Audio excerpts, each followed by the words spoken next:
यह है लफड़ापुर और यहाँ पर दो गैंग का राज है।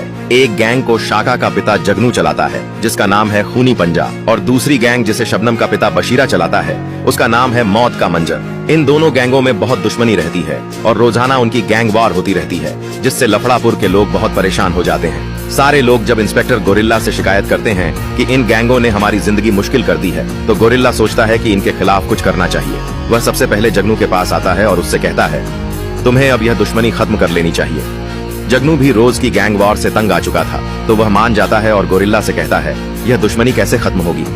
गोरिल्ला कहता है, अब एक ही तरीका है, अगर तुम शाका की शादी शबनम से कर दो तो यह दुश्मनी रिश्तेदारी में बदल जाएगी और खत्म हो जाएगी। जगनू तैयार हो जाता है और जगनू के कहने पर शाका भी मान जाता है। जगनू बशीरा के पास जाता है और कहता है, यह रोज रोज की गैंग वॉर ठीक नहीं है, अब इस दुश्मनी को रिश्तेदारी में बदल दो। बशीरा, जो कि जगनू की गैंग को पूरी तरह खत्म कर देना चाहता था ताकि अकेला लफड़ापुर पर राज कर सके, जगनू के सामने तो शाका शबनम की शादी के लिए मान जाता है, लेकिन मन ही मन प्लान बनाता है। अब हमें मौका मिला पूरी गैंग को खत्म करने का। जैसे ही वे रिश्ते की बात के लिए आएंगे, सबको मार डालना है। अगले दिन जब गोरिल्ला जगनू और बशीरा को एक जगह बुलाता है, तो जैसे ही जगनू और शाका वहां पहुंचते हैं, बशीरा के आदमी उन पर हमला कर देते हैं, जिसमें जगनू बुरी तरह घायल हो जाता है।